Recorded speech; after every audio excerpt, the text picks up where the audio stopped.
What's up, everybody? Welcome to another edition of GeekCypha here on Free X Agents Media. We're available on Kick. We're available on Twitch. We're available everywhere that you listen to a podcast.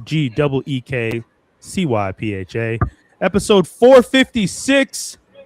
That feels like a crazy number to say out loud. I like the sound of that. 456 feels wild to me. That's a great number. Beautiful number.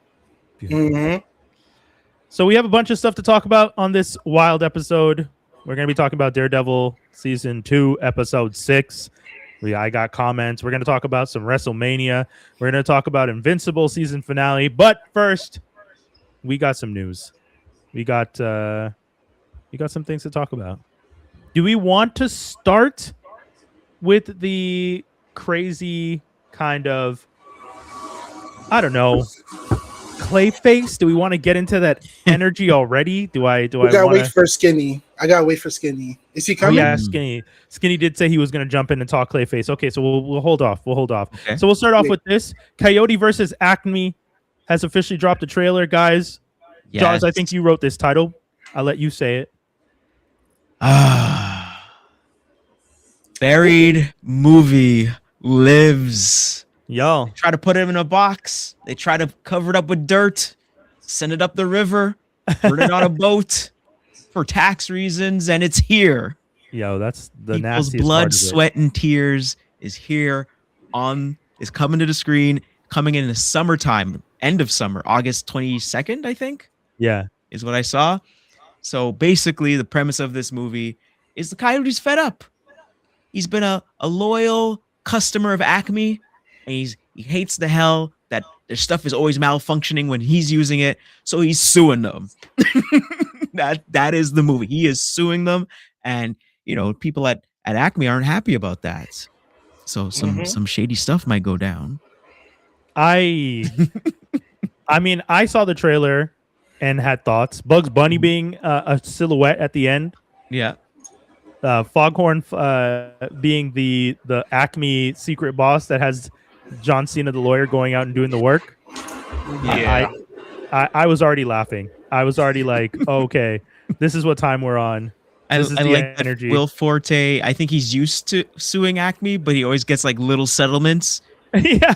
So he's like, oh, I can get you $200 for that, But now they probably have something, and they're gonna go all in. So I think there's a bunch of other comedians and other people in this movie too. So I don't think they're showing the whole hand yet, but I'm really excited. I know a lot of people worked on this movie. A lot of people were hoping it was coming out, and then nope, can't even put that on your resume because they buried it.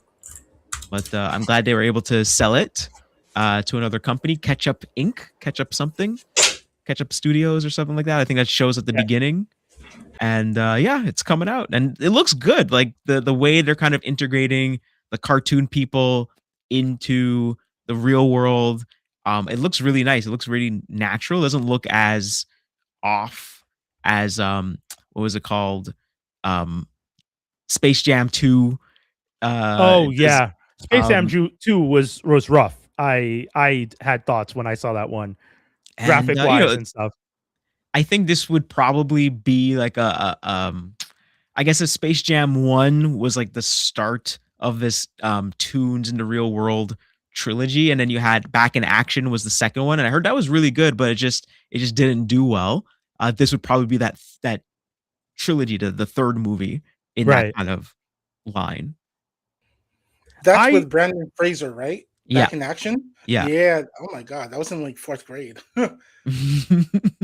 Early 2000s, yeah. Yeah, I remember that. Yeah, I was like 3. But yeah, I'm excited for it, and I can't wait to see it. And I hope everyone goes out and supports this movie because a lot of people worked on it, and they're very happy that it's coming out. And knocking on wood, it didn't leak. It didn't leak, like the other animated movie, But my question is, why release the movie now? Because someone else bought it. Someone else was just like, yo, we want to release this movie. If you guys aren't going to do it, then we're going to do it. So it's made by Warner Brothers, but it's being released by, who is it you said, Jaws? Ketchup Inc. Ketchup. Right. Something. Yeah. And I feel like that's one of the reasons that there's a whole joke about how Warner Brothers is a subsidiary of Acme in like fine print at the bottom, because these catch-up folks feel like they're just going to take all the piss out of Warner Brothers for not releasing this in any way they can. Because the original boss isn't there anymore. The guy that buried it. The guy that what's his name?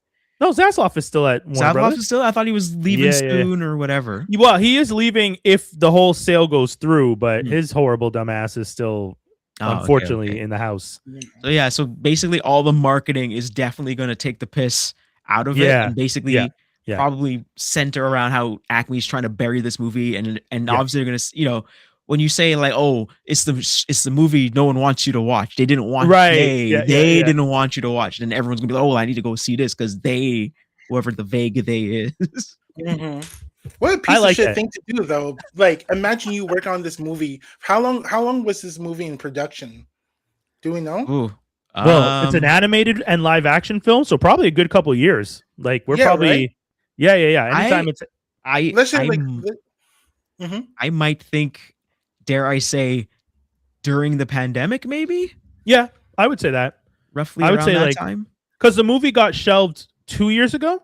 Yeah. So I would say, especially with the advancements in technology with animation and stuff, they can kind of run these up a little bit quicker. So let's just say like 4 years? Yeah.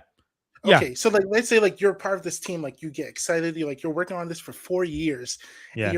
By the way, excited for this to show the world. Can I take a quick pause? You're working on the animation stuff just for the 4 years. The other stuff was done before too. Like that's another element of it. Like you got shooting the movie, so like all the principal photography and shooting the actors and everything. And then you have the animation where you're animating the actual characters. Yeah. Then you have the VFX part where you're doing the was it comp? You're merging all that stuff together and making sure everything looks right, the lighting looks right, and all that kind of stuff. So it's like it's a big involved process. And if you're an artist in any step of that form, like you're like, I'm gonna do a Looney Tunes movie. It's gonna be great. I'm doing a Looney Tunes, and then no one's gonna see it.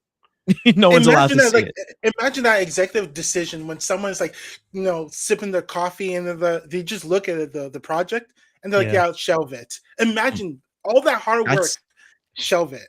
That's what Batgirl. Yeah, I was gonna say same thing. Batgirl got shelved, and Batgirl got shelved for the idea that we don't think it's theatrical enough, so we're gonna shelve it completely because we're not even gonna rework it, even though Blue Beetle, which they thought was better than streaming, because Blue Beetle was supposed to be a streaming movie only, and then got upped to a theatrical release because they're like, this movie shines. But then they did the opposite and then even shelved Batgirl for the tax credit. And that to me feels so backwards. Yeah. Not to say that Blue Beetle wasn't good and Batgirl is better, because I didn't see Batgirl, so I can't comment on that. But more just the idea of, if you're going to release one on streaming and then change it to be theatrical, why can't the theatrical one just go out on streaming? You have the streaming platform, people would watch it. It's a Batgirl movie with Michael Keaton. People would see Brendan Fraser was in it too. I think he played Firefly. Yes. Oh, really? Yes. Off of that casting alone, you 100% would have gotten people to watch it. Brendan Fraser's stock was going up. People wanted to see Michael Keaton be Batman again. Like, yep. So he had all the good ingredients, dude. Yeah. As you guys say, Batgirl centric. Then he just said, nah. Honestly, people are who cares about Batgirl? People care more about Robin than they care about Batgirl. Actually, it depends on which Batgirl. I'm personally the Cassandra Cain Batgirl. Yeah. Which one's is there one that's Hispanic? Because I think this was what was about, right? Well, yeah, this one is I think this one's the rework of Barbara Gordon being biracial. Yeah. Because the Lego animated movie was the one that made her dark-skinned. Yeah. Dark-skinned. Whoa. Yeah. But yeah, they made her they added a little cafe con leche, they did a little bit of a mix. Caramel macchiato. Yeah, there you go. It's all about the Latinas. How they gonna make me feel this way about a Lego brick anyway? It's true. Yo, yeah. So then they made the live action. They cast the girl. She does a fantastic. Everyone says she's amazing on set. All the other actors talk about how much that experience meant to them, and then they just went ahead and they were just like, "Yeah, sorry about that, but we're just gonna have to, shelve this." And I don't know if you guys heard how the directors found out, but the directors were at a wedding that weekend. Oof. And didn't have access to their social media or their phones right away. By the time they found out, they tried to get in to save a copy of the movie so that they could at least have something, and it was already locked away. So they never got to save anything. It just got taken from them and shelved. And that's feels a shitty thing. Why? Yeah, that feels so disrespectful. So basically with taxes, if you make less money, then you don't pay as much money. So if you say I didn't make it, I that's in the trash. Yeah. I didn't make no money. I didn't make no money. I spent all this money and made no money. So I pay no money. That's all that so time, disgusting. the dedication, the people, the staff, all that just gone. Like bye. That's annoying. To anyone who's listening to this saying, yeah, but they got paid. Yes, they got money for the work they did, but that doesn't take away from the energy and spirit that they put into the film that now goes into the ether and just turns into the sad thing of knowing, we spent all that time on the set together. We worked hard. We made a good product that we were proud of. And that's just gone. That I think. And the fact that no one sees it, then no one knows you did a good job on the work you did. Yeah. Then which affects your pay. Other work. That's another. That's another thing. A yeah, thing that you could put on your CV. Hey, I worked on this movie. Oh, can I see a reel from it? It doesn't exist. No. Wait, does that mean we could all say we worked on Batgirl? Because no one. I'm already doing it. That's like back in the day. People I knew when Blockbuster went under. I had a buddy who was a manager at Blockbuster, and I remember he was telling me how he went somewhere and someone else said that they were the manager at Blockbuster at the one he worked at. Yeah, but he had worked at it, and he was just like, "No, man, you didn't work at that block. I was the manager at that Blockbuster." And the guy was just like, "Oh, my bad," and took the CV back. Yeah, no. How you gonna check it out? There's nothing there. Yeah, exactly. Like there's no record. Yeah, so that is pretty nasty. I was the manager at Toys R Us for 5 years, so it is what it is. Yeah, rest in peace. Yeah, rest in peace, bro. Miss Toys R Us. So I was the district manager of Zellers. Whoa! Wow, you seem pretty young. Yeah, I was 15, man. Oh man, they had a lot of pride. They skyrocketed me right ahead. They pushed me right up. I worked hard, but it might be the reason they went under that they had a 15-year-old as a district manager. Damn. Toys, all video games and toys. Mike, do you want to talk about this Elden Ring casting? Yes. Can you first of all, what is Elden Ring? I know I should know what it is, but I realize. What did you just say? Yeah. What did you say? I know. Did I know it? So, because there are some people like me who might listen to this and be like, "Oh, I don't know what Elden Ring is," and let's pretend that's who I'm asking for. TT, give me a chance, man. Hold on, give me some runway. TT gave me the side eye so hard, like, nigga, how you gonna play like it? I'm trying to uncify this explanation as hard as I can. Uncify. God damn it. I'm gonna uncify this. All right. Uncify it. So you guys are old enough to play Crash Bandicoot. Hey, I know. Yo, the disrespect every time. God damn. Here, man. The Elden Ring is the look of Lord of the Rings, the difficulty of Crash Bandicoot, and the all-around magic of I whooped this nigga's ass with no help. That is what Elden Ring is. But who wrote Elden Ring? Who wrote? So the Miyazaki. I don't remember his first name. No, he didn't. Who helped write? Who helped write? Oh, we're talking about the movie? No, no. The someone helped with the world building. Oh, yes. For the what's his name? Fuck. George R. Don't do that. Guy. Game of Thrones guy. George R. Martin. Yes, George R. Martin helped write Elden Ring. Oh, Brian, let me tell you something about lore. Is this why this motherfucker didn't finish Game of Thrones? Because he was working on Elden Ring? I want to stop you right there. Anything Yeah, he should have stayed working on Elden Ring. Yes. Hold on. Get back Again, to work. he didn't write. He helped with the world building. He helped create the world. But also, if that's the reason why he didn't finish Game of Thrones, good. Give him my game. Give him my game. Elden Ring is gas. Give me my game. I like Elden Ring. I hate Game of Thrones. That works. I'm going over there. Done.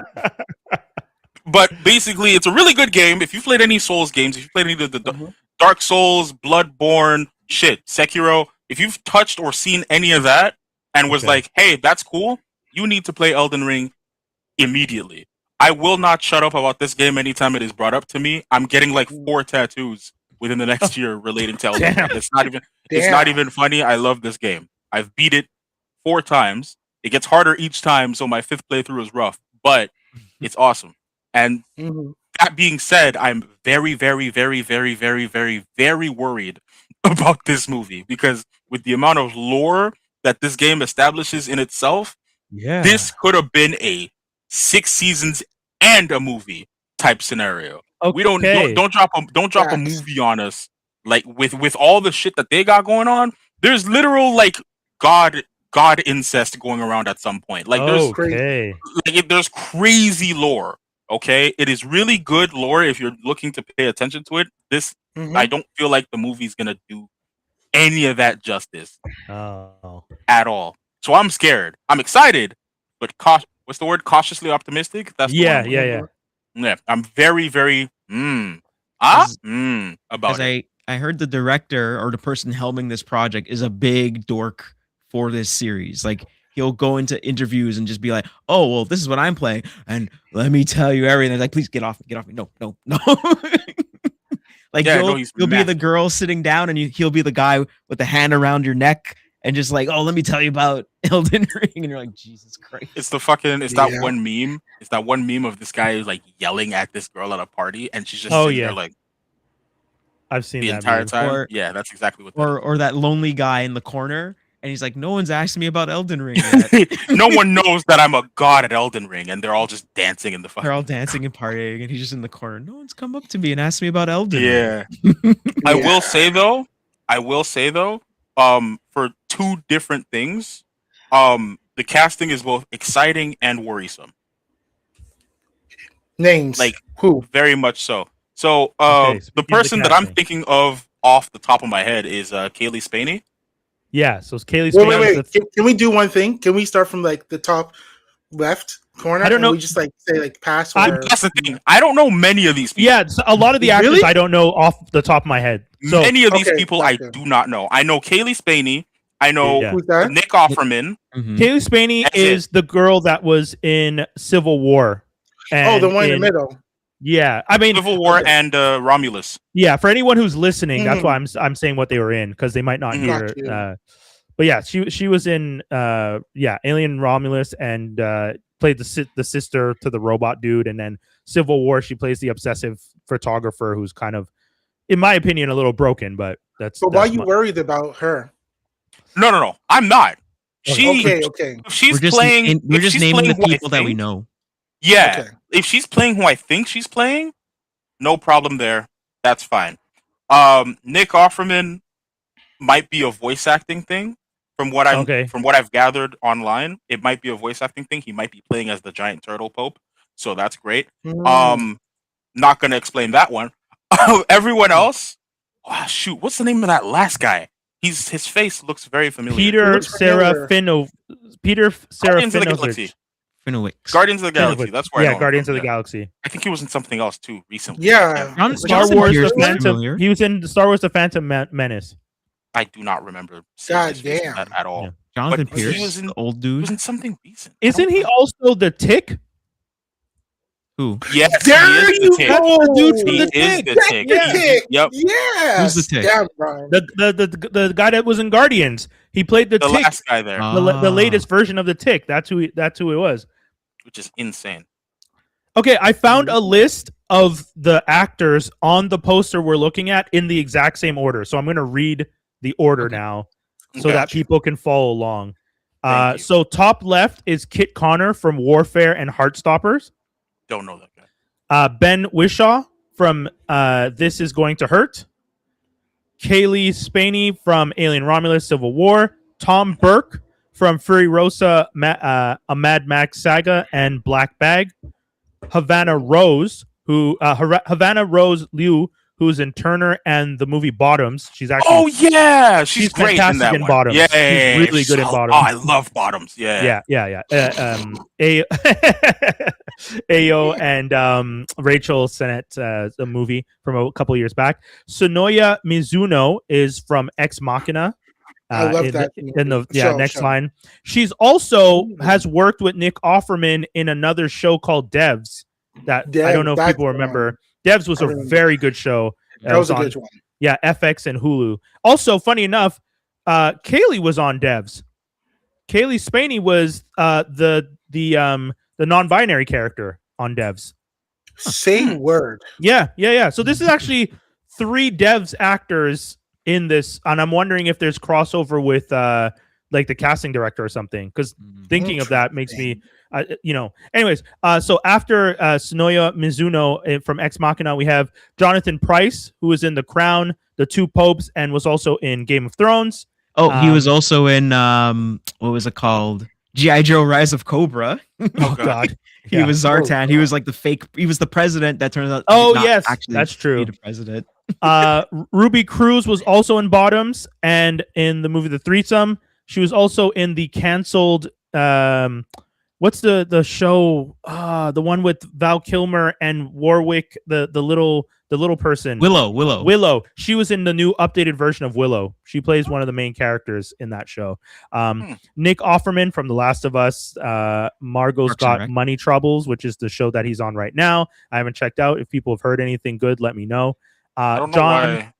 Say what? I don't know why they didn't credit him for Parks and Rec. Like that's literally where everyone knows him from. Maybe that's too long ago. Yeah, I think they're trying to like move away from only naming the thing that he's the most known for, because he has done a lot of stuff. No, he's done a lot of stuff. Yeah. But like to get that little, hey guys, that guy's from this thing that literally all the memes that we consume are from. You know what I mean? True. So John Hodgkinson is the guy on the second row all the way at the right. Dear England and Napoleon. And then let me scroll down real quick, and then we will do the last 3 people. Where did I put the list? There's a list. Jefferson Hall, who's in House of Dragons and Oppenheimer. He's definitely, you recognize him from House of Dragons, I imagine, because that's the thing I recognize him from the most. Emma Laird was in 28 Days Later, The Bone Temple, and A Haunting in Venice. And lastly, homeboy from The Tick, Peter Serafinowicz in Guardians of the Galaxy, Star Wars: The Phantom Menace, and he's from Deadpool and Wolverine. I think also possibly. No, I'm wrong. They just have a very similar face structure. Hold on. Okay. But yeah, so that's the whole cast. That is also for someone who doesn't know that the Elden Ring franchise, and it is giving me Game of Thrones, Lord of the Rings type energy. That's a solid cast. If that's the like those actors on there are all people I would trust doing that type of Middle Earth lore and like nailing. Oh, Mike, no, you don't feel. Who are you most concerned about? Is it the Americans? Because I'll say the Americans I don't trust as much, but it's not. No, it's hold on. Let me get the list back up because I have it on my end. I'm more worried about Peter. Sir, I'm sure that the people I'm worried about are like either because he looks like he might be playing someone very specific. Like these are all like it's not just I'm worried about how they would act in this movie, right? These are also just which character are you and how do you fit in? Could you give us hints at who you think they might be playing? Because I might not know the names, but if you know the lore, I'm down to hear like do you want me to put the image back up? Okay, so hold on. Okay, there's a few characters, that I'm like, oh, you could potentially. You know what I'm saying? Because there's a lot of characters in Elden Ring. Like there's a lot of people. There's a lot of family. So Kaylee Spaney, I'm thinking, and so are a few other people. She might be playing this character called Melina, who is basically the person who follows the main character, which is our created character. Also, another thing, I'm pretty sure Elden Ring won't be following the way the game goes, but more like everything that happens before our I was character thinking steps about in. that. Yeah, a prequel. Because because there's stuff in the lore of the game that happens before the game takes place that they reference as the game goes along. Okay. So Kaylee Spaney might be playing Melina. Okay. I don't remember how deep she is in the prequel segment of the game, but she might be playing that person. Okay. Peter Serafinowicz might be playing a very annoying piece of shit called Vare. Vare? Yeah, Varre with the the accent. Yeah. He might be playing that character. He's Ooh, basically okay. he's basically, and part of my French, just a dickhead. Vare.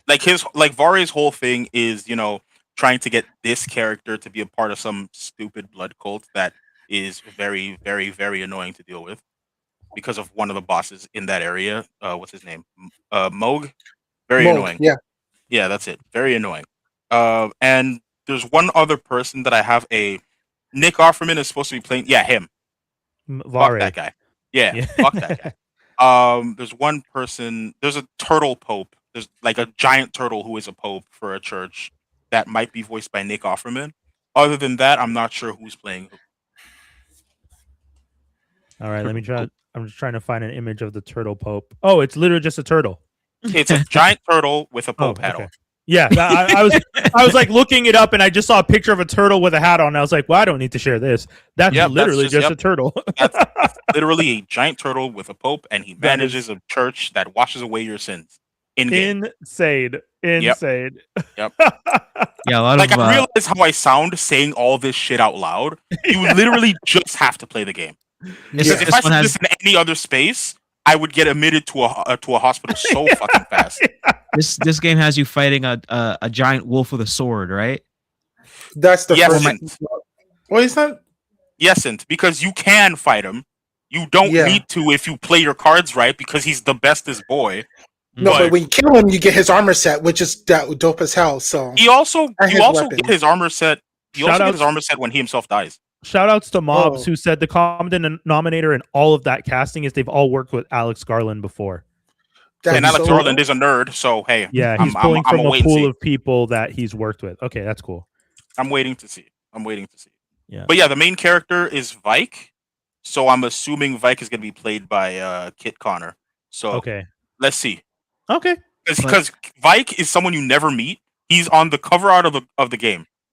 He is the person kneeling down. You never meet him, and he's barely talked about out loud. It is all lore stuff, but he's on the cover of the game. None of this makes sense, but I promise you just need to play the game. It is a masterpiece. It was game of the year. I don't remember what year, but it was game of the year. Okay, play the fucking game. And there's DLC. There's DLC where I think there's DLC that'll whoop your ass. Yeah. Is this the type of gaming where I'm gonna get so frustrated I'm gonna need breaks?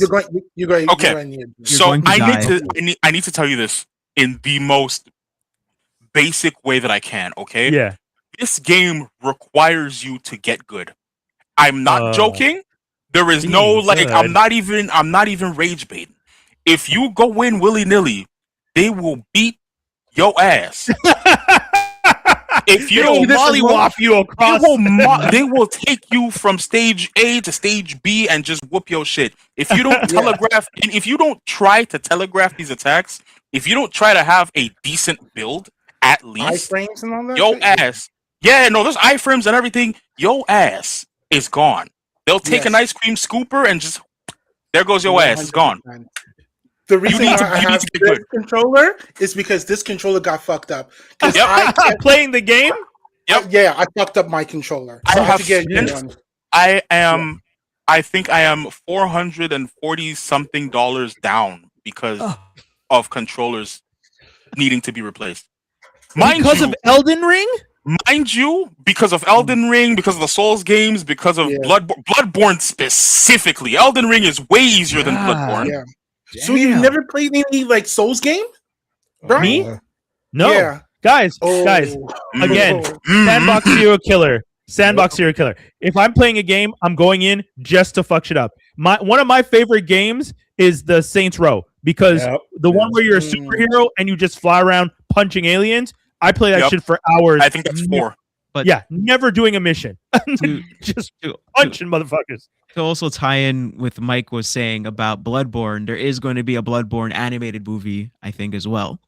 That one I'm animated. excited for. That one I'm excited for because I'm not worried then. Okay. It's being produced by Jacksepticeye, and I know this sounds hilarious because he's a YouTuber and he's helping produce this shit, but you guys need to understand the level of fucking game this dude has on Bloodborne. Okay, he's like, I watched his entire playthrough of that.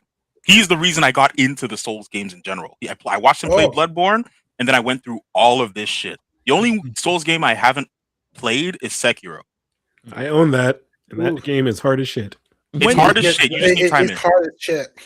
When you guys say the Soul games, how many Soul games are there? And just to clarify, I imagine the Soul games are not connected. It's not one world. For Dark Souls, you have Demon Souls, which is the first one. Dark Souls 1, 2, 3, Bloodborne, which is arguably the best one, but I'm biased. Sekiro and Elden Ring and the DLC, and also Night Rain, but Night Rain is loosely connected because it doesn't play like Elden Ring. It's pretty much just Fortnite. Long story short, there's a lot. Okay. And it's all directed by one guy. Oh wow. Hayao Miyazaki or some shit like that. Yeah. He is the Kojima of that side of stuff. This motherfucker knows ball. Okay. I want you guys to understand something, okay? The same way that fucking Kojima knows how to, he knows all the like funny little ha-has and whatever.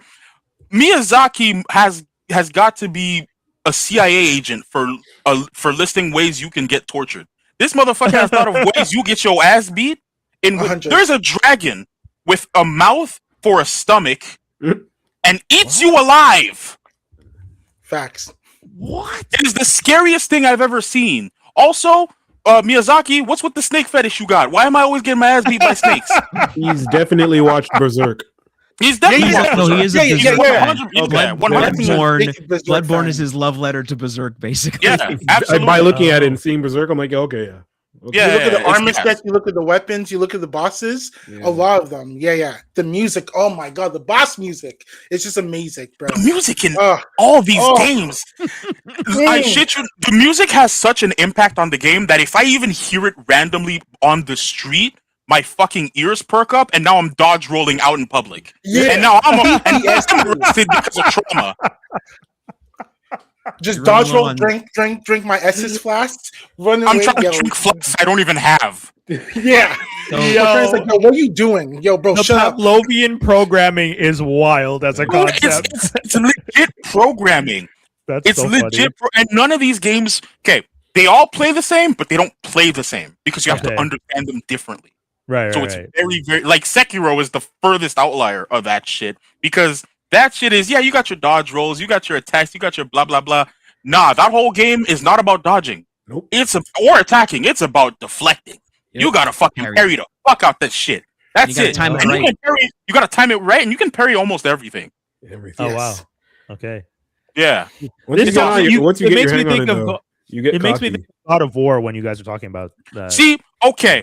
God of War, specifically 4 and Ragnarok, I would recommend to you to play that before you touch any Souls game because it's the closest thing to an easy Souls game that there is.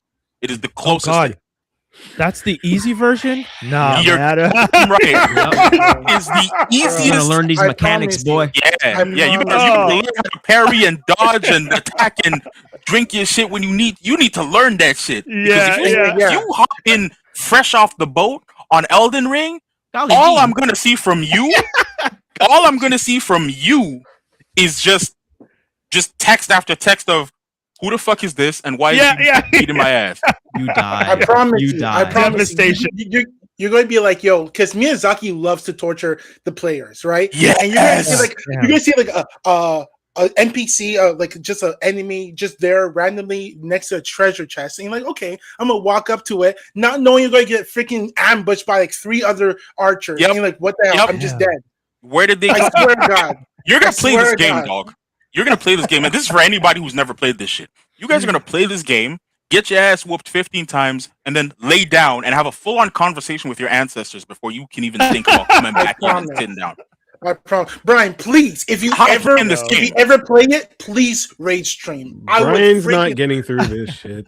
No, Brian's not. No, yeah, there's fighting the first Brian, boss. Please, I know just Brian. do a blind run. Like, and he doesn't like horror. Like, listen, you know who you're talking to right now. Like, listen, Brian. Yeah, I don't like horror. Are these games kind of horror? Like, I know you mentioned a little bit. You mentioned a dragon with a mouth on his stomach. That already sounded a little wild, but yeah. No, but Go open up that chest over there. Okay.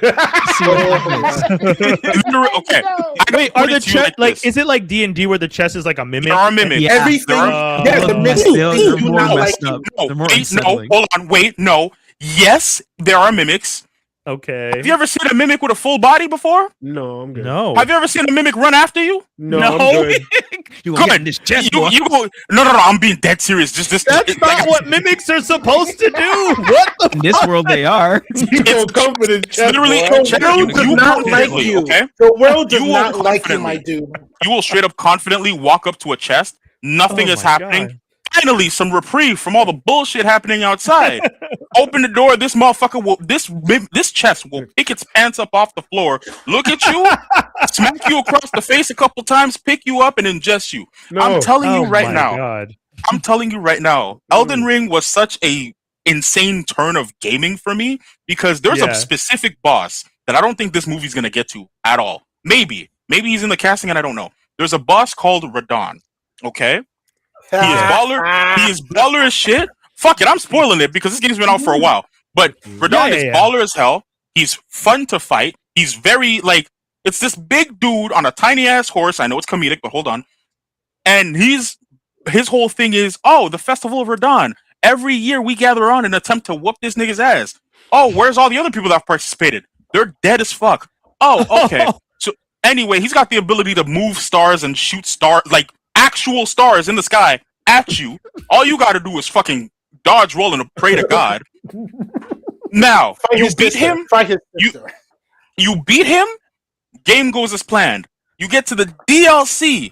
Brian, the final boss of the DLC is Prime Radon. Yes, you're not fighting Radon from before. Radon, that's him getting afflicted with a cancer thing and blah blah blah blah blah. No. You're fighting him in his prime. You are fighting Radon in his mid-20s. His sister brother is backing him up. Yes, I said sister brother. There's lore to this. His sister brother is backing him up, and now you're just I have never seen moves performed on me like that in any video game. It took me 2 months. I'm not the best gamer. Most people I know beat him in a week, and they are good. It took me 2 months to whoop this nigga ass. So this is just essentially learning learning the pattern of Pac-Man. You gotta figure it out. It's like good. I would put it to you like this. It's like playing Mega Man, where Mega Man bosses have patterns and stuff, but the difference is that you're playing in a 3D space and this person's rushing you, and then your mind gets it. You start getting into your own head, I was gonna dodge it, and then you start getting greedy, I got him halfway down, and then their whole moveset switches up on you, and you're wait, I don't know what he's doing now. Whap. You die. Try it again. 3 phases. Most bosses in gaming have 2 phases. Elden Ring will give you 4 phases. And one nigga in the back with 6 that you don't even have to fight. There's a lot of bosses in Elden Ring that you don't have to fight. They're all optional. Mm-hmm. I'm a dickhead, and I went through all the fucking. I was like, I got this. You're gonna hear if ever, since we've been talking about this for a while, you go on social media and whatever, and you open up Reddit, and they start talking about a person named Millennia. If you play Elden Ring, Brian, you'll stay the fuck away from Millennia, bro. I want to say one thing. Yo, I fought this lady. Go ahead. You guys are warning me we're at the club and there's a fine girl on the corner and you're like, stay the fuck away. No, because she's a fine girl and she gonna ruin your life. I had a kill count. 225. 200. Brian, when I tell you, the anger. I'm like, stay. No one enter my office. Do not speak to me. I'm just locked in. Walk in, I do my thing, I get killed. I'm like, okay, I'm gonna repeat it. Yo, bro, I look at the time. I'm like, okay, it's 11 a.m. All right, let's see if I can beat her by 1. Says who? God is like, what? Yo, bro, 3 a.m. I'm telling you, bro. I'm not talking about 3 a.m. like 12 to 3 with breaks. I'm talking 11 to 3 with breaks. I'm talking about repeat straight. Die, straight. I don't think you understand. I don't understand. Oh, bro, you need to understand something, Brian. I locked my entire family out of the house and told them to come back in when I was finished. Fam? I promise you. No. I had to beat her because if I went, I couldn't go to sleep. I couldn't because I tried. I was like, you know what? I'm going to go to sleep. Go ahead. I had that once. With a burnout level where you had to do the track in under. I know exactly minute 21. Which level it is. There's a minute 21. You have to beat the track, and it took me, no joke, 5 hours. And then when I beat it twice in a row, and I almost cried because it was like 2 a.m. I was exhausted. I hadn't eaten supper, and I was just like, "What was it for? What was it all for?" Wait, 100%. Hold on. Perfect synopsis to end this all out. Okay. Everyone in this room, old, young, whatever, everybody remembers the surprise Sephiroth boss fight in Kingdom Hearts 2? Okay, cool. Elden Ring is that fight the entire game. No. Oh god. The entire. I'm telling you, bro, you cannot be distracted. You need to lock the fuck in. Elden Ring is a white person from the suburbs locking in and showing up in the hood and trying to survive. That's exactly what that is. Like you are going to die. I came to this close to tell my niece because she tried to come in. I was like, yo, I'm doing something. You gotta wait. And she's like, Uncle T. I'm like, you're gonna. I'm gonna whoop your ass. You need to leave. I was about to tell her, shut the fuck up. I was like, I never understood my niece. Shut the fuck up. It gets that serious. It gets that serious. It gets that serious. You need to lock in for like throughout the whole battle. All right, guys, that's crazy. All right, it's good to know. I look forward to potentially. Nice and relaxing. I look forward to potentially playing. You got me on sweating shit, bro.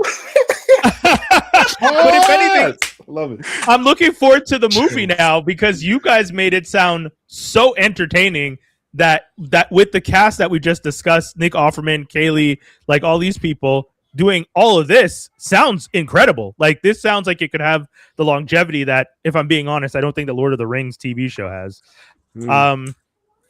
Crazy guys. Let's talk Clayface because Skinny is here now. We said we were going to wait till he showed up. And let's start with these images off rip. I'm going to put us at the top.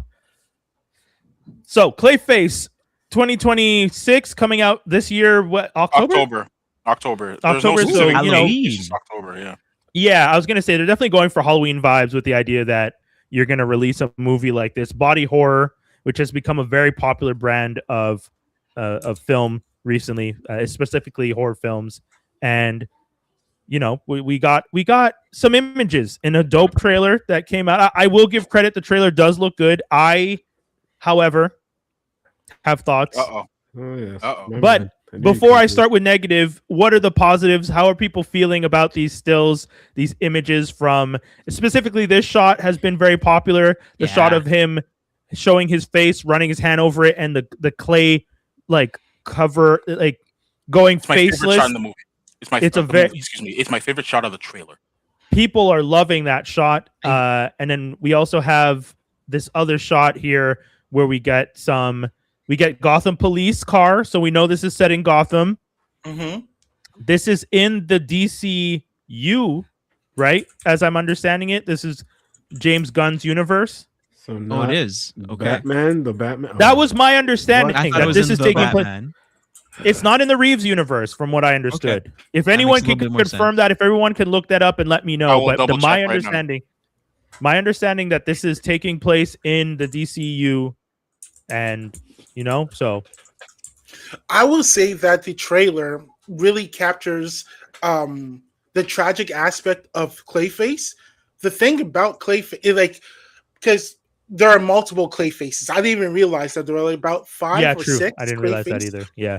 And the thing is, it's like that shot. It's like, okay, this guy. You see the top one. It's like this actor. I don't know if he's rising. I don't know if he's super popular, but it's like you see this aspiring actor, and after the last shot, like on the bottom, you just see everything wipe away, and like who he's seeing right now, like it just gives this tragic feeling, and that's who Clayface has always been. Every iteration, every version of like Clayface, there's always been a tragic aspect. So I think that it just captures the feeling of like who Clayface is.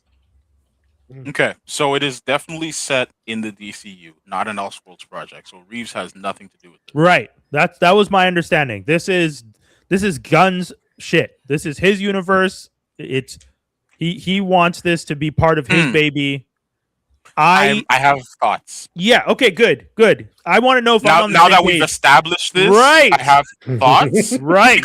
Because lock in with me. That trailer is gas. Yes. And my initial thought was, if this is the Reeves universe, hey, I'm ready for some shit. Mike, this is how we're announcing Batman's universe, James, Mr. Gunn, Big Man Jimmy Boy. Is this how we're doing Batman before because that's how they did. That's how this kind of feels like Sony doing the Spider-Man villains before we get Spider-Man. It feels like you took everything I wanted to say out of my head and you're saying it now because the context for me, the context for me has always been, oh no, we're doing Venom again, and I don't, because there's no Batman in this. We haven't even seen him yet. We all still want Matt Reeves' Batman to be part of the DCU. We have no casting of Batman. We have no news of Batman in anything. And now we're getting the only news of Batman we're getting in the DCU is Clayface, which is not bad. No, but I don't think so. Batman is connected to the DCU? Yes. It's the DCU. Yeah, it's a DCU movie. It's not an Elseworlds thing. If Alan Richardson doesn't show up in that motherfucker, bro, You talking about Dove? Yeah. Or sorry, not Dove. Hawk? Yeah, man. From the Titans TV show? That from Blue Mountain State. You talking about Reacher? That's what I'm talking about. Yeah, that's the only man who I feel acceptable to take down this scary looking ass. I'm not gonna lie. I've been thinking about it. I feel like he should be Deathstroke, but we're off topic now. Let's go back. I have to say, when I watched the trailer, the reason that I said in the group chat I have thoughts, I have things to say, it's not because the trailer looks bad. I know I even said I'm so ready to talk about this shit once we get on air because it feels disrespectful to me for Gunn to be playing in Gotham while has Reeves over there doing the Batman. If you're not going to give me Batman and you're going to start with Clayface in Gotham, that is like the weirdest jump off point. And I understand. Now, don't get me wrong, Jaws, you'll probably give me side eye for this because I am the same person who said no more Batman, let's do something different. But I didn't say start with the villains. You can't start with the villains. You know what, I'm gonna take that further. James Gunn is really good let Jaws go after right. James Gunn is really good at either feel good happy movie that talks about deep enough meaning and the meaning of existence and blah, blah, blah. He's really good at that, or the most horrific shit you have ever seen in your life. I don't think he can do Batman, in my opinion. Superman is great, and he can do the overarching DC universe because overarching, and I'm talking about the grand scheme of things, DC universe, it is usually happy-go-lucky, feel-good, humanity, blah, blah, blah, blah, blah. We need someone to do Batman, and the best Batman thing we've seen by far, yes, you guys can crucify me later, is the Matt Reeves stuff. That is the closest thing to a Batman that I can feel like, oh yeah, this is Batman. I can see this Batman legit. I can see Matt Reeves' Batman, like that Batman, Pattinson's Batman, doing his detective shit, and then being like, all right, cool. So Superman, you go and hit that nigga. John, you go hit that other nigga. And I'm gonna throw some money at this shorty right here because all criminals need to be reformed. Freaky ass nigga. And you know what I mean? Like I can see Pattinson being a Justice League person so hard, whereas for example, what's his name? Batfleck. I could only see him as a Justice League person. I could never see him as Batman doing Batman things. I can only see him as just League Batman. Same, Michael Keaton. I can only see him doing that specific brand of like solo Batman and not a Justice League thing. Like Pattinson, I can see doing both. I can see it. Right. So the fact that this doesn't, it doesn't work. It doesn't work. That's it. Because I would say like with the last version of Batman, Batfleck, the way we found out about him was, I'm gonna go fight Superman. Right. He didn't have his own movie. There was nothing. It was just I'm gonna go fight there. I'm gonna go fight him. And then after that, I think it was it was straight into Justice League. It was all Justice League stuff. And then so when did what's his name? The other Joker. That Joker Suicide Squad. Suicide Squad. And then you had that. So you still didn't have that Batfleck movie. You had Joker. Actually, most of the Batman villains showed up in Suicide Squad. Yeah. And I was okay with that. I was okay with them doing Batman versus Superman. Not that I wanted that, but Batman versus Superman. Then we got the villains in their own movie to establish. We at least established Batman exists in the universe. So now I'm okay with seeing the criminals that Batman has taken care of, especially because the movie goes out of its way to show you how Batman caught all these people. Like that's a major part of it. Niggas. Sorry, Jaws. For me, I think I'm excited for this, and they're doing something different. I don't think it's going to be the same thing as the Sony stuff, just because Sony's trying to keep the rights. They have to make a movie every so often to keep the rights for Spider-Man. They have to. So it doesn't matter if it's good or not. They just have to put something out. Yeah, but they already had Spider-Man with the Marvel stuff, so they didn't need to. Yeah, it does. No, it doesn't count. That doesn't count as a Sony movie. If Marvel is doing it, if it has the Marvel thing and it has that fucking MCU logo, cool, flashy, whatever, and Spider-Man's in it, it is Disney. Yeah. That's literally them borrowing Spider-Man. But even in his own movies that are just him in on his Sony own, has a credit. Sony has a credit, but it's an entirely separate thing. It's a Marvel movie, not a Sony Marvel movie. That's like someone Disney Marvel has Spider-Man, but Sony Marvel doesn't have Spider-Man. That is so they have weird. The rights to it. It's the worst that is messy. rights limbo I've ever seen. Yeah. At least they have the animated movies, which is still the movie. So, yeah. But I don't know. I'm scared. I'm scared about this, guys. Two things about this, right? The first one is just the Clayface. Okay, saying the DCU, I'm scared about that. Yep. But the second thing is like when talking about like the Clayface movie itself, I'm actually excited because James Watkins, his movies, I like Speak No Evil. That was a solid ass horror movie. Have you ever seen it? No. Is that the one with the blind dude? I answered myself. No, I'm about to put it right here. Like Speak No Evil. It's Speak No Evil. It's Speak No Evil. I love it. And then, as soon as you said horror, I was like, homie, how many times I gotta tell you I don't fuck with that shit. Then the second movie, The Woman in Black with Daniel Radcliffe, that was a good movie that highlighted like Daniel's range.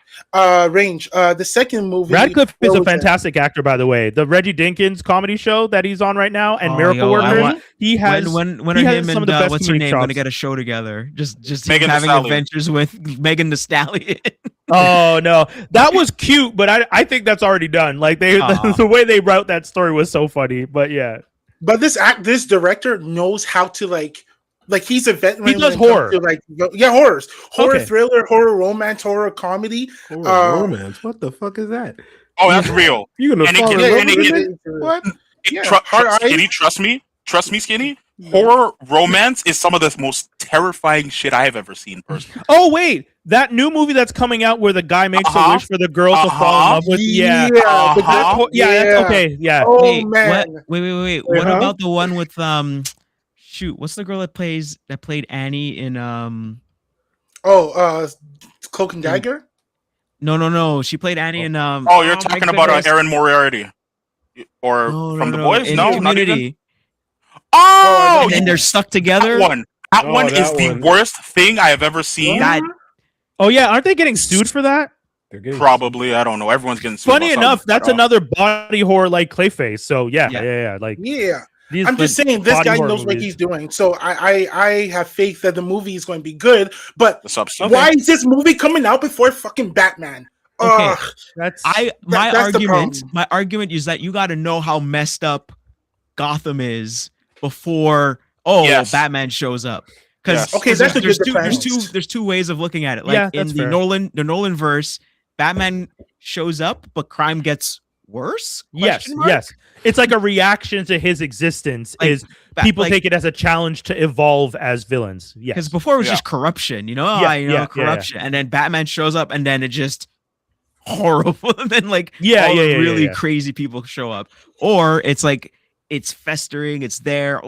Is Clayface really?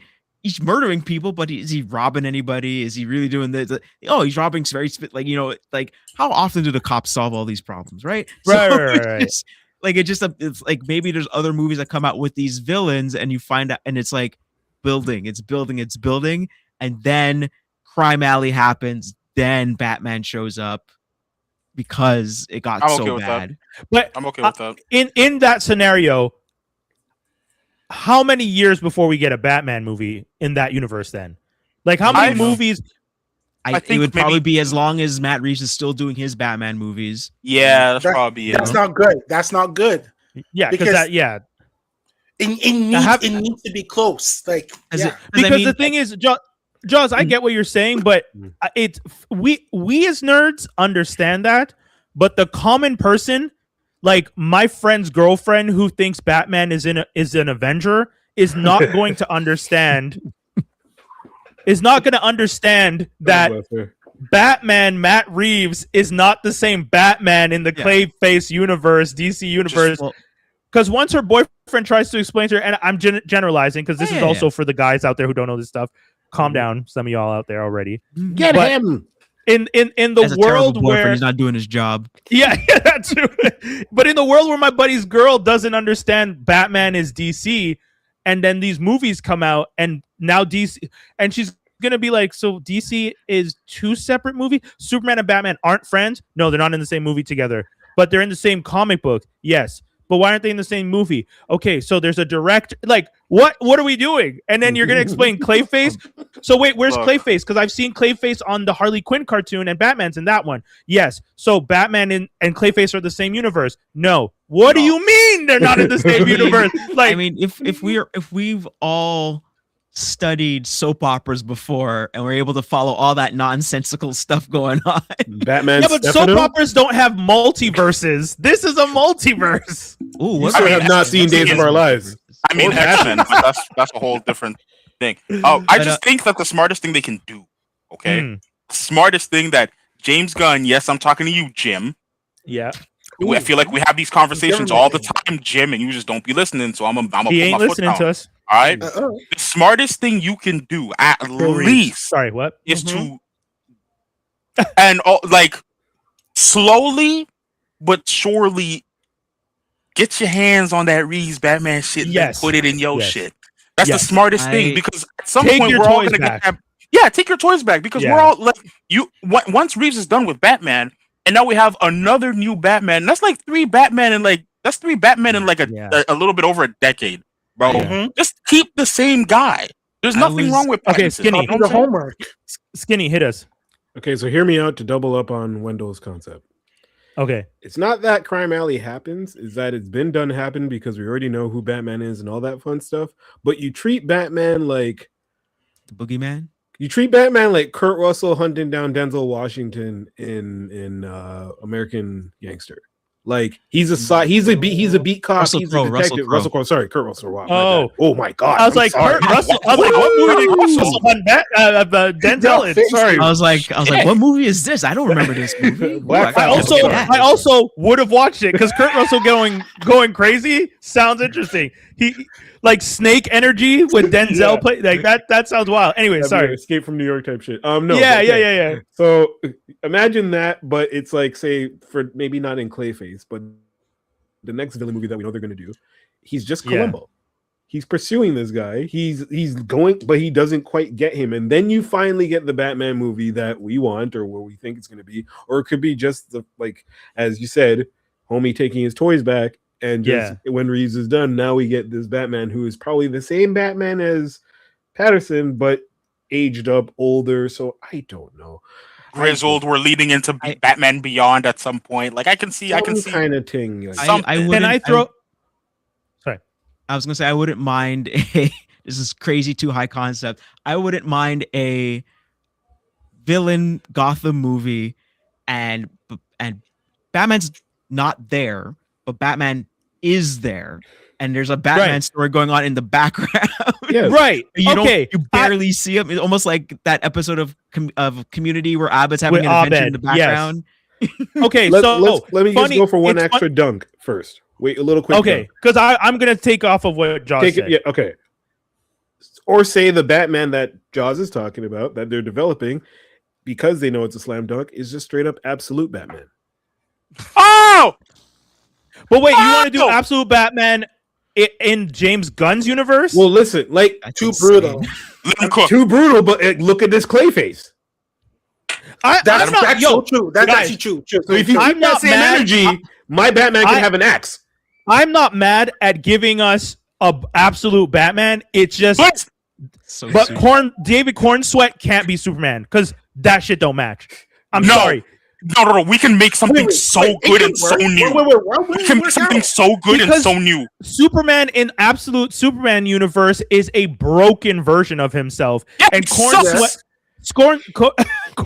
is playing the Boy Scout. The other day, you need someone to check Batman. There you go. Yes, exactly. You get an absolute Batman, and it gets shortened, and it gets I'm not.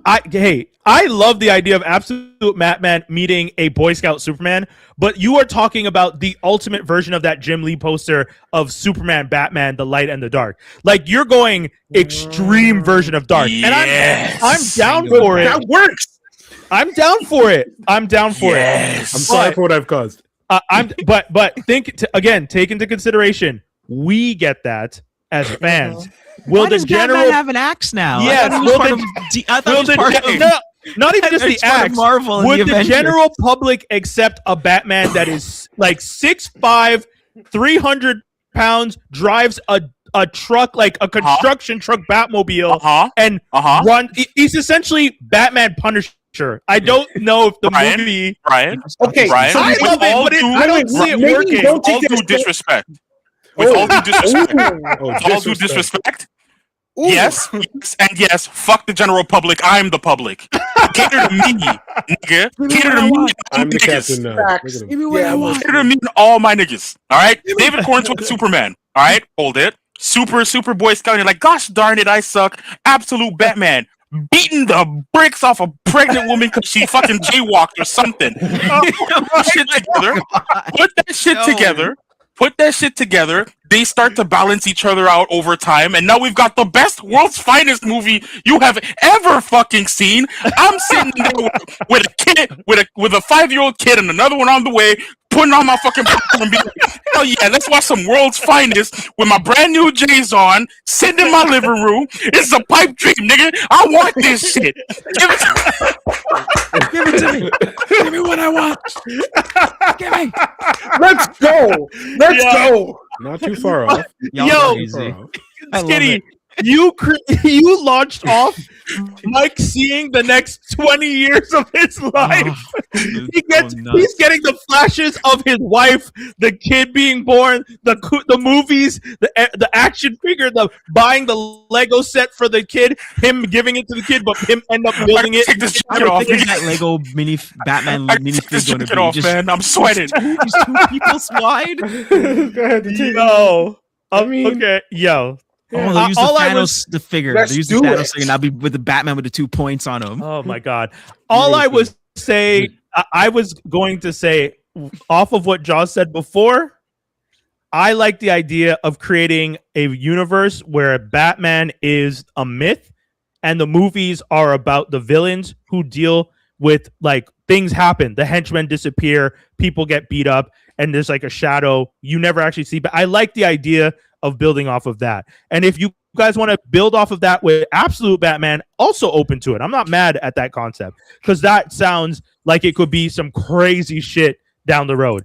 Again, I know what you're saying about fuck the general public because we've been saying it for a minute. These motherfuckers don't deserve these movies. No, but man. I heard Warner when the Batman Brothers shows up, he starts singing. What are you talking? He starts singing "Superstitious Cowardly Lot." Oh my God, is that the Music Meister? And people just get snapped. I'm just saying, I understand everything you're saying, but Warner Brothers is trying to make movies for the Harley Quinn animated fans. That's the problem. Blow those people up. I didn't even watch that shit. I know, but the people they're making these Batman movies for now are the people like the Teen Titan kids from 10 years ago. That's who they're hoping to get in theaters. Hold on. Lock it with me for a second. Hold on. Lock me in. This is me, guys. I'm sorry. I like that Teen Titans Go shit. Also, the Harley Quinn show ain't half bad. I'm sorry. The real Teen Titans cartoon. The first season better. wasn't bad. It was.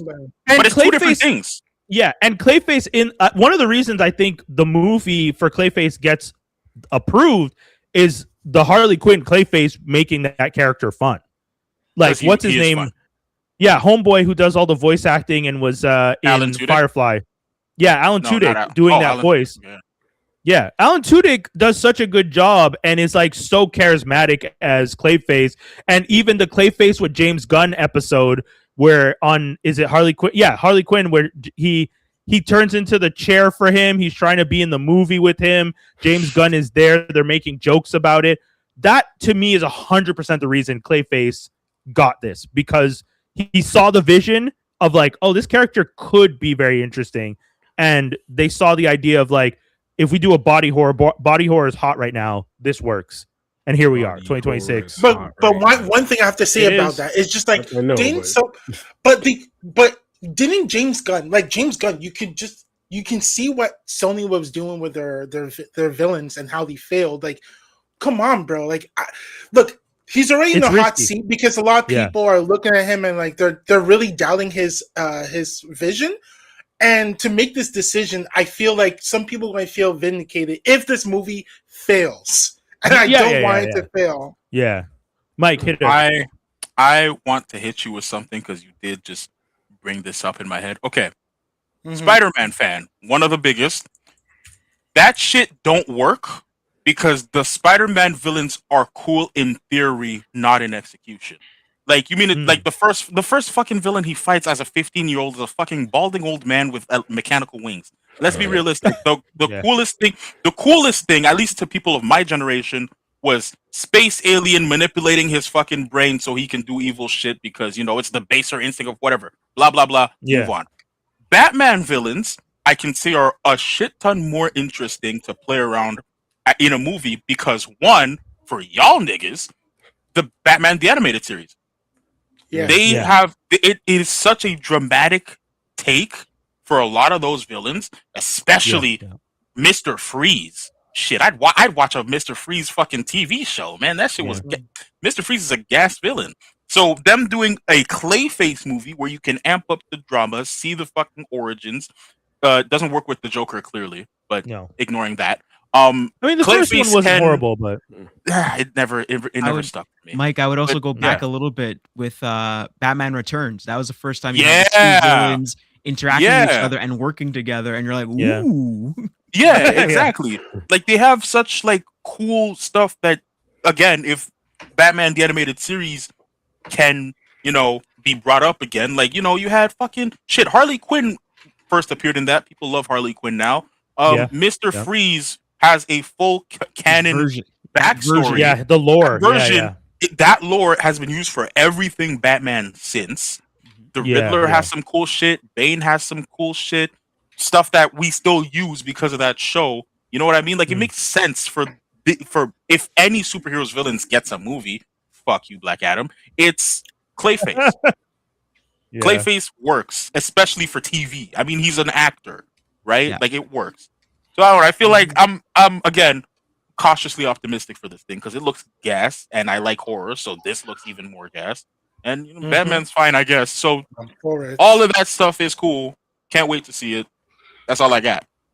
All right, guys. Well, I mean, I thought I was going to be a quick one, but we did have a lot to say, especially because the idea of this movie leads to a larger conversation about what's happening over in Gunn's universe. So, hopefully you guys, and if you guys have thoughts, get in the comments. Tell us what you think about this, because I'm sure if you know about what's going on with DC and the Matt Reeves and stuff, you probably have your own opinion. WrestleMania 42 just happened. Do people have positives, negatives? Who don't necessarily watch wrestling, leave me out of this one. I've seen the social media, and it didn't seem very positive, which is confusing. I feels didn't like watch two in a row. I didn't watch the first night. I watched the second night, and from what I heard on the internet, they said the second night was better than the first. Okay. I was a little bit disappointed with the Brock Lesnar Obafemi fight. I thought it was going to be a more epic fight, a more like feats of strength kind of thing, and it was just very quick. It was very quick. Obafemi sort of no sold kind of thing. It was kind of a passing of the church. The only thing that was good about that fight was the ending where Brock kind of retires, and he does the X saying like, no, I'm doing it for real this time, and he showed actual emotion and everything. He cried like a big man. Yeah, and some people are saying that he did not want to be fed to Gunther, so he'd rather lose this way now instead of losing to Gunther in SummerSlam. Completely valid, by the way. Isn't Gunther kind of a punk? Didn't you guys tell me Gunther kind of sucks? Gunther does suck. I hate that man, but but Dave's the one that defended Gunther, right? Dave always defending the goofy niggas, man. Oh my god! But like, so I don't want to. No, I love Dave. Yeah. But like, he has good points. But like, Gunther's just one of those that I can't agree with him with. But that's fine. Wendell's right. Night 2 was the one. Oh. Night 1 was a TKO show, and it was just like a lot of it was very stupid. Like, can you guys tell me what's going on though? Because I feel like this is 2 WrestleManias in a row that you guys, the energy is not. So wow, this was amazing. The new manager or head of TKO, Wendell will give you the full technicalities because he knows names and shit. But essentially, Khan? Not Tony Khan. He runs the thing, but another guy. It's gonna bother. I think he has a similar name. No, last name. Pat McAfee's agent. So if you find out Pat McAfee's agent, that's the guy who also does a lot of like relations and such with TKO in terms of like ownership and where the company's direction's going. But essentially, he wants to get it out to more of the general public. So he's introducing more actors, hence the jelly roll shit. He's trying to make Pat McAfee like a big star, so hence bringing his dumb ass back. Ari Emanuel? Ari Emanuel, yes, that's wait. Ari Emanuel is from Endeavor. Now over at WWE. Well, Europe. Yeah. I hear people talk about this guy all the time in the industry. Yeah. Like not in a good way. Yeah. And now great shit. Yeah. Fuck. Yeah. Guys, I gotta tell you, for wrestling fans, Ari Emanuel's name is not a name you want attached to it. I don't watch wrestling, so that's who Cody was yelling at 2 weeks ago. All to say, them inserting Pat McAfee into this thing just for Randy Orton, the very man that he is supposed to be listening to, for him to like kind of RKO him at the end of said match that he lost. Or it's just none of it made sense. Night 1 was just trashy. Night 2 was more of a actual wrestling. You know what I feel like? Night 2 and Raw after was more of the WrestleMania that we were supposed to get because just of how Raw kind of followed everything. But the matches are good. Stephanie Vaquer lost in a very short amount of time. That was kind of trash. Yep. Everybody Trick Williams match with Sami Zayn. Yeah, everybody that was supposed to win won. So they didn't mess up Trick Williams and Sami Zayn. That was a great turnout. But every match was hella short. Wild commercials. Too many goddamn. Yeah. So people tabulated everything for the whole weekend. Was it on Netflix? Hell yeah. It was on Netflix. Yes. Okay. Gotcha. So all the commercials on Netflix. You're getting ads. You're getting ads, and if you're in Canada, you're kind of not getting the ads. So you're getting this weird like B-roll. Yeah, because they just filmed some guy's face for like 2 minutes. Yeah. So basically, the person that got the most amount of time during WrestleMania was Hulk Hogan. He got 40 minutes of time because he was always in the commercials for his not biopic, but the documentary about his life coming out. Right. There was every time they cut like, okay, we're going to commercial. How long is WrestleMania? 3 hours. Like how many 3 hours? 3 hours? 3 hours. 42 minutes of 42 minutes was just Hulk Hogan. Hulk Hogan's ad. Yeah, meaning there's more ads coming up. ad coming up. 42 Ad minutes. coming up. So the ad was 42 probably like minutes was a dead racist guy showing up on my screen. I'm so We got glad I an skipped hour and WrestleMania 42 this year. minutes of wrestling. Bro, that's kind of crazy. That's his actually ad was like 2 absolutely minutes long, but ridiculous. spread out amongst all of that because of all the ads. Like he was 40 minutes. He was the only like even from the dead. He's like, I'm still here, brother. You know? Please don't be. So yeah. So the last match was CM Punk versus Tribal Chief Roman Reigns. And Yep. it was a really good intro that they did for both of them. Roman Reigns comes out and he's showing all of his family on the sides and everything like that. He's coming out to an orchestra playing his tune and everything like that. CM Punk, they show him on top of the venue there with his belt just chilling.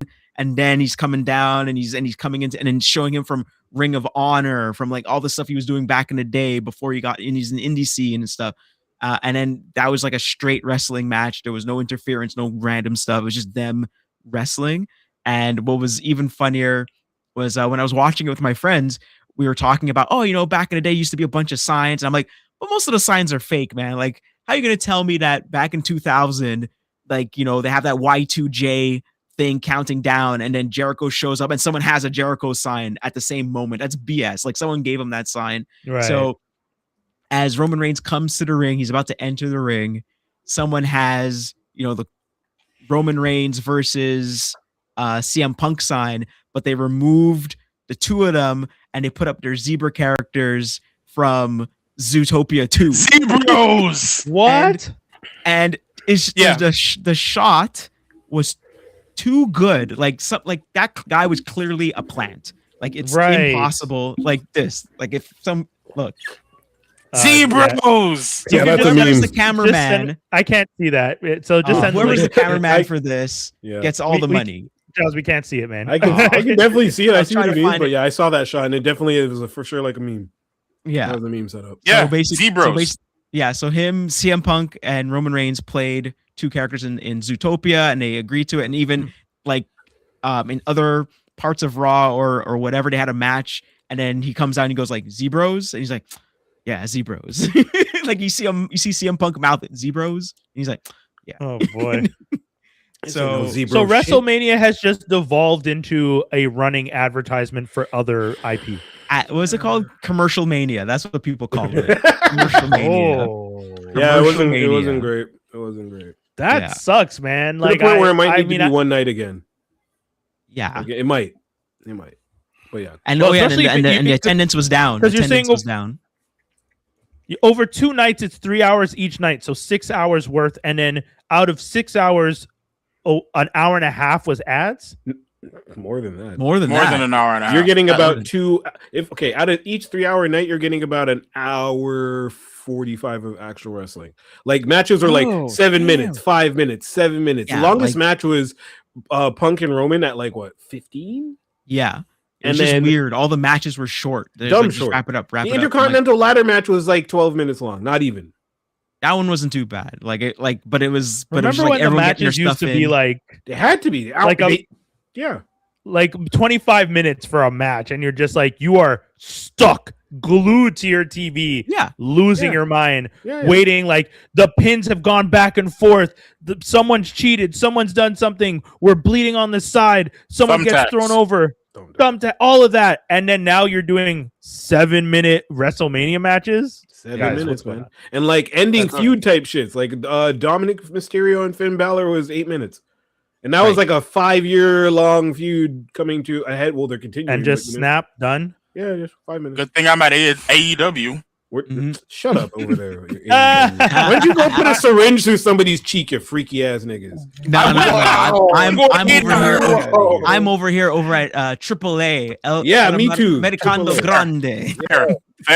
Fair. Also valid. Friggin' well you. I just like Swerve Strickland. Leave me alone. Yeah. We'll get him back one day.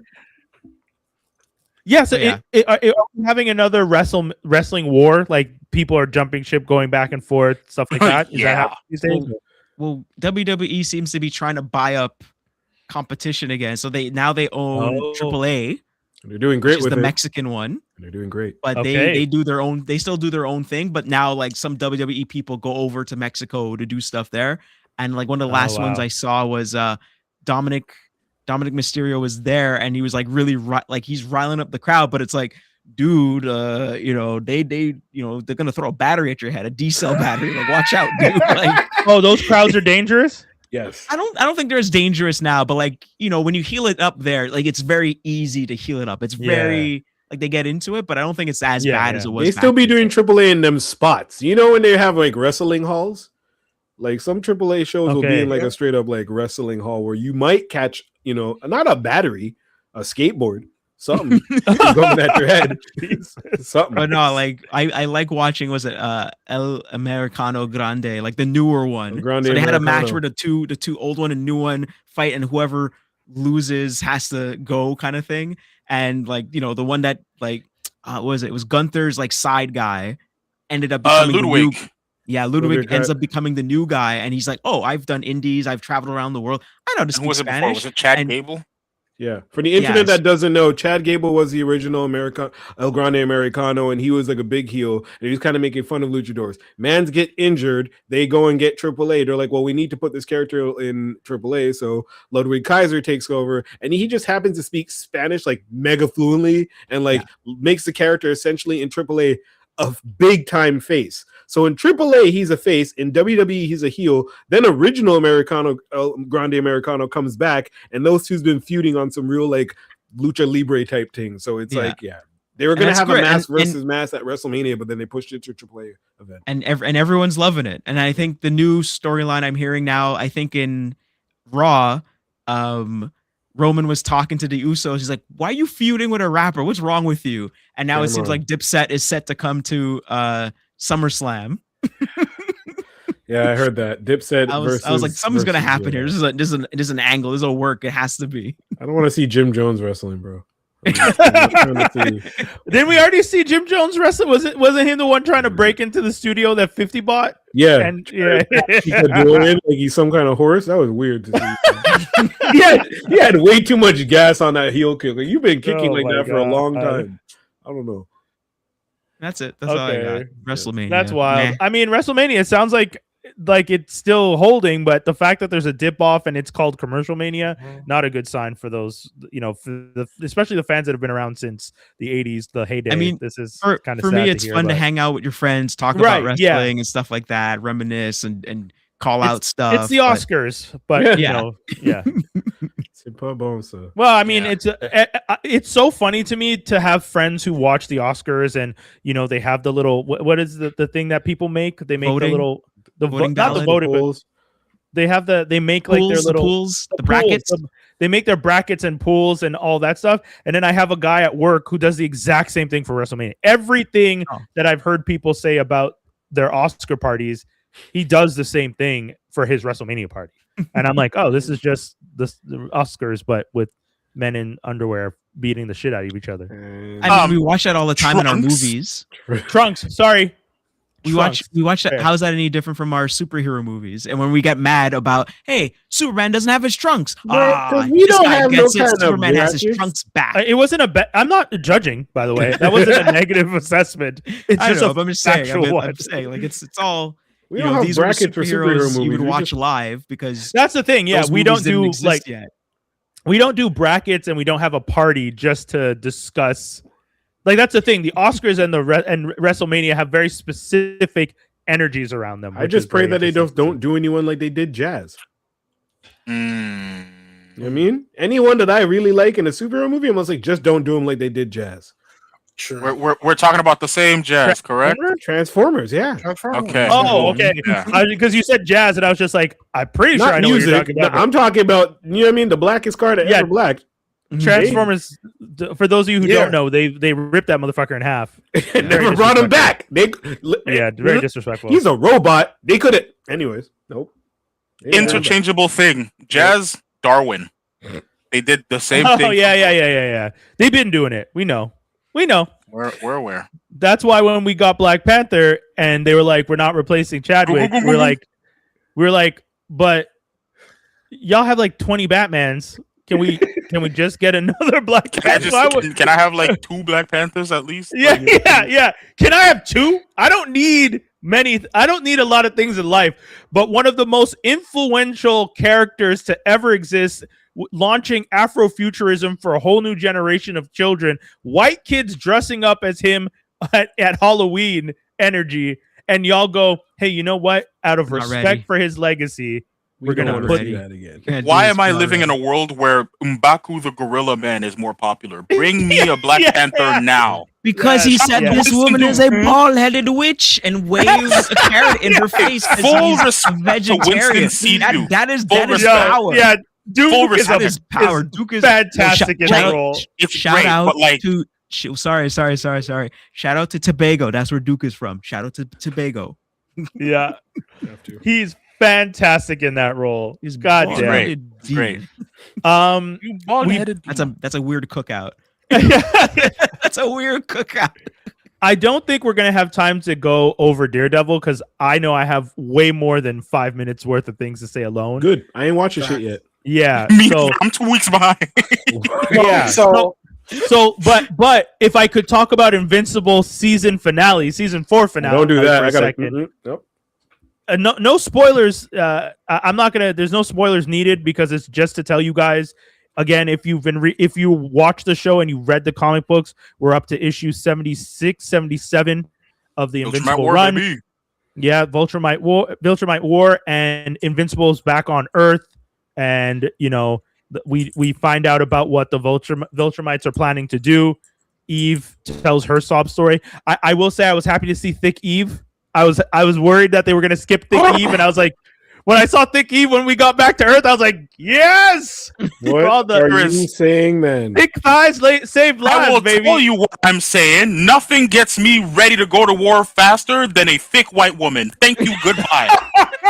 Thank you, goodbye. I mean, I can't, but then you said it, so it's like, Where the hell am I?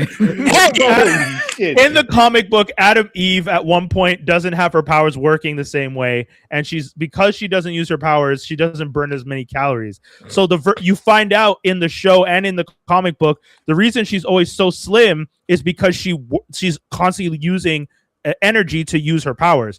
But when she stops using her powers, homegirl gets thick, like 3 C's thick. Like it's a vibe. I'm talking about an animated lady, my friend. This is gonna be. She better be. No, really I'm talking about a comic book drawn woman. That's who I saw first. I'm not even talking about the cartoon. But I was worried that we weren't gonna give we weren't going to respect the comic book because you know how TV is.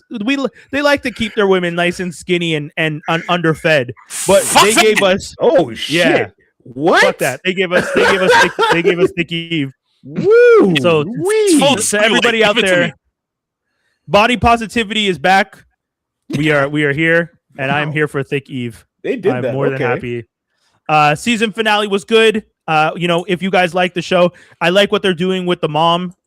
Sandra Oh is doing the voice, and she is not letting up on Nolan when it comes to these scenes. She is just ripping into this dude. Every time this man looks at her, she's just like, bitch, I will snatch your eye out. Like it is energy. Like she's putting it all the work with the voice acting. So very happy for that. So if you guys have a chance, the season finale just dropped, and this was the last week where we were getting a trifecta of nerd content. Daredevil, The Boys, and Invincible all coming out in 24 hours.